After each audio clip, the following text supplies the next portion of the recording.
Good morning बच्चों। आपने अपनी पिछली क्लास में जाना कि संज्ञा किसे कहते हैं। तो आज की क्लास में क्या जानेंगे कि संज्ञा के कितने भेद हैं। पहले ये जानते हैं कि संज्ञा के कितने भेद हैं और कौन कौन से भेद हैं। तो संज्ञा के बच्चों 3 भेद हैं। कौन कौन से हैं? व्यक्तिवाचक संज्ञा, जातिवाचक संज्ञा और भाववाचक संज्ञा। कौन कौन से हैं? व्यक्तिवाचक संज्ञा,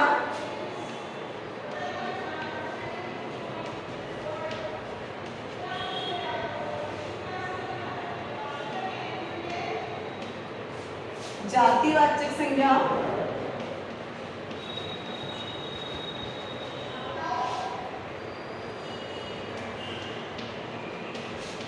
और भाववाचक संज्ञा।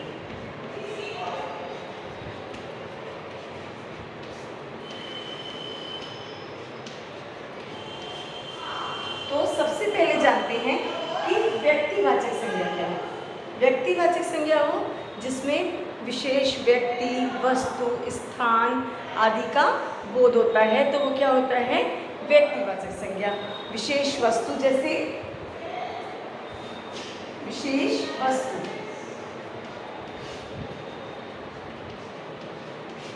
विशेष व्यक्ति,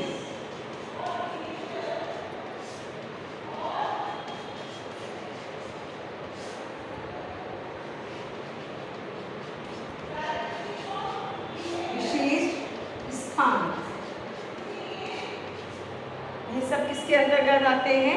व्यक्तिवाचक संज्ञा के। अच्छा बच्चों, एक बात और, कहीं आप कहें कि ये व्यक्तिवाचक संज्ञा है तो इसमें सिर्फ व्यक्तियों के ही नाम हो, नहीं, ऐसा नहीं है। व्यक्तिवाचक संज्ञा में क्या है कि हमें किसी विशेष वस्तु, व्यक्ति, स्थान के नाम का बोध होता है, तो वो क्या कहलाती है? व्यक्तिवाचक संज्ञा।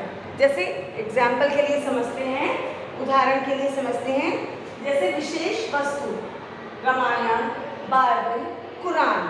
तो यहाँ पे हमें इन वस्तुओं के नाम का बोध हो रहा है, तो ये क्या है? व्यक्तिवाचक संज्ञा। फिर है विशेष व्यक्ति, महात्मा गांधी।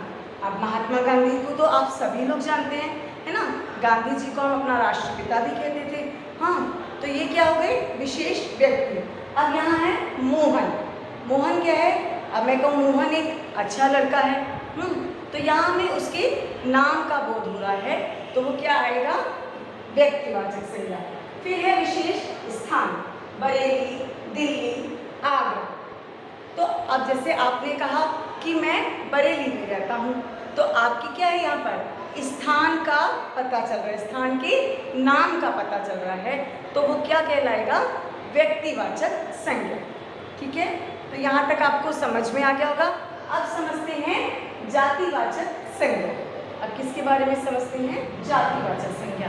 जातिवाचक संज्ञा क्या है कि ऐसे शब्द जो हमें किसी की संपूर्ण जाति यानी कि पूरी जाति का बोध कराते हैं, किसी व्यक्ति, वस्तु, स्थान की पूरी जाति का बोध कराते हैं, तो वो क्या कहलाते हैं?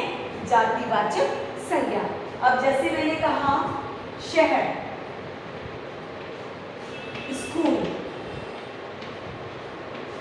तो अब यहाँ मैंने शहर कहा, तो मैं यहाँ सब शहरों के बारे में बात कर रही हूँ, है ना। कोई भी शहर हो सकता है।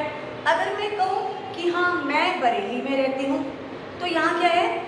मैं सिर्फ एक शहर की बात कर रही हूँ, सिर्फ बरेली। तो बरेली यहाँ पर क्या हो जाएगा? व्यक्तिवाचक संज्ञा, क्योंकि यहाँ पे संज्ञा का नाम आ गया, है ना। और जैसे अब मैंने कहा स्कूल, तो मैं संपूर्ण स्कूल यानी कि सारे स्कूलों की बात कर रही हूँ, किसी एक प्रॉपर स्कूल की बात नहीं कर रही हूँ, है ना। अगर मैं यहाँ पे स्कूल का नाम ले लूँगी, जैसे मान लीजिए मैंने कहा कि रवि सेक्रेड हार्ट स्कूल में पढ़ता है, तो सेक्रेड हार्ट स्कूल यहाँ पे क्या हो गया? व्यक्तिवाचक संज्ञा, है ना। तो इस तरह कि जब हम किसी शब्द की संपूर्ण जाति के बारे में बात करते हैं, तो वो क्या कहलाता है? जातिवाचक संज्ञा। चलिए कुछ और उदाहरणों के द्वारा समझते हैं। जैसे वस्तु, मोबाइल, पुस्तक, है ना। तो यहाँ पे हमें कोई नाम नहीं पता चल रहा, इसकी संपूर्ण जाति के बारे में पता चल रहा है। यहाँ स्थान, शहर, स्कूल, प्राणी, गाय, तोता। तो क्या समझ में आ रहा है कि जातिवाचक संज्ञा क्या है कि जिससे हमें किसी व्यक्ति, वस्तु, स्थान आदि की संपूर्ण जाति का बोध होता है तो वो क्या कहलाता है? जातिवाचक संज्ञा। और व्यक्तिवाचक संज्ञा में क्या होता है कि जब हमें किसी के नाम का बोध होता है, किसी व्यक्ति, वस्तु, स्थान आदि के नाम का बोध होता है तो वो क्या कहलाता है? व्यक्तिवाचक संज्ञा। बच्चों कुछ और उदाहरणों के द्वारा समझते हैं ताकि आपको क्लियर हो जाए कि व्यक्तिवाचक संज्ञा क्या होता है और जातिवाचक संज्ञा क्या होता है। तो चलिए पढ़ते हैं कुछ उदाहरणों को।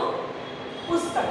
अब पुस्तक से क्या हो रहा है कि हमें किसी भी पुस्तक की पुस्तकों की संपूर्ण जाति का बोध हो रहा है ना। अब यहाँ पे है रामायण, तो यहाँ पे आपको क्या क्लियर हो रहा है कि एक पर्टिकुलर पुस्तक के बारे में बात हो रही है, तो ये क्या कहलाएगा? व्यक्तिवाचक संज्ञा। ठीक है। अब है शहर। अब शहर से भी आपको क्या पता चल रहा है कि कोई भी शहर हो सकता है ना। तो इस शहरों की पूरी जाति के बारे में बात हो रही है, संपूर्ण जाति का बोध हो रहा है, तो यहाँ पर क्या आएगा? जातिवाचक संज्ञा। ठीक है। अब यहाँ है दिल्ली। अब दिल्ली से क्या हो रहा है? किसी एक शहर के बारे में बात हो रही है ना, तो हमें उसके शहर के नाम का बोध हो रहा है, तो क्या पता चलेगा कि ये क्या है? व्यक्तिवाचक संज्ञा। नदी। अब ये संपूर्ण नदियों की बात हो रही है ना। जब संपूर्ण नदी का बोध हो रहा है तो ये क्या हो जाएगा? जातिवाचक संज्ञा। अब यहाँ पर क्या है? गोदावरी। गोदावरी से आपको क्या पता चल रहा है कि एक नदी के बारे में बात हो रही है जिसका क्या नाम है? गोदावरी। ठीक। तो यहाँ पर क्या आ जाएगा? व्यक्तिवाचक संज्ञा। अब है महीना। अब महीना क्या है? किसी भी महीने के बारे में बात हो रही है ना, संपूर्ण महीनों के बारे में बात हो रही है। तो और यहाँ पर क्या है? जनवरी। यहाँ पर किसी एक महीने के बारे में बात हो रही है ना, जब महीने का नाम हो गया तो ये क्या कहलाएगा? व्यक्तिवाचक संज्ञा। अब आपको क्लियर हो गया होगा कि जातिवाचक संज्ञा में क्या होता है कि जब किसी व्यक्ति, वस्तु, स्थान आदि की संपूर्ण जाति का बोध होता है तो वो क्या कहलाता है? जातिवाचक संज्ञा। और व्यक्तिवाचक संज्ञा में जब किसी व्यक्ति, वस्तु, स्थान, प्राणी के नाम का बोध होता है तो वो क्या कहलाता है? व्यक्तिवाचक संज्ञा। चलिए अब जानते हैं भाववाचक संज्ञा के बारे में। भाववाचक संज्ञा क्या होता है बच्चों कि इसमें हम फील करते हैं, महसूस करते हैं, इसको हम छू नहीं सकते, तो उसे क्या कहते हैं? भाववाचक संज्ञा। जैसे इसमें क्या आता है? गुण, दोष, अवस्था व भाव का पता चलता है। जैसे अब मैंने आपसे कहा कि संतरे में खटास है, तो जब संतरा आपने खाया तो आपको महसूस हुआ कि वो खट्टा है, तो आपको क्या अनुभव हुआ, क्या महसूस हुआ कि वो खट्टा है, तो वो क्या हो गया? खटास। खटास क्या हो जाएगा उसका? भाववाचक संज्ञा। अब जैसे आपने कहा दर्द, तो दर्द भी क्या है? आप महसूस करेंगे ना, ये तो नहीं आप उसको छू सकते हैं दर्द को, है ना, छू तो नहीं सकते, तो वो भी क्या है? दर्द भी क्या है? भाववाचक संज्ञा। ऐसे ही आपने कहा कि ईमानदारी एक अच्छा गुण है, तो ईमानदार होना भी क्या हुआ?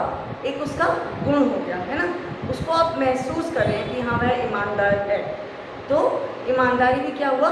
भाववाचक संज्ञा।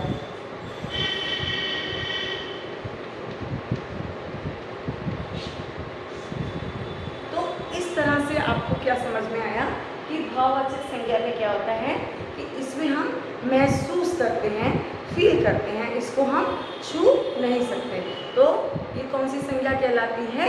भाववाचक संज्ञा। तो इस प्रकार बच्चों आपने क्या जाना कि संज्ञा कितने प्रकार की होती है? 3 प्रकार की होती है। व्यक्तिवाचक संज्ञा, जातिवाचक संज्ञा और भाववाचक संज्ञा।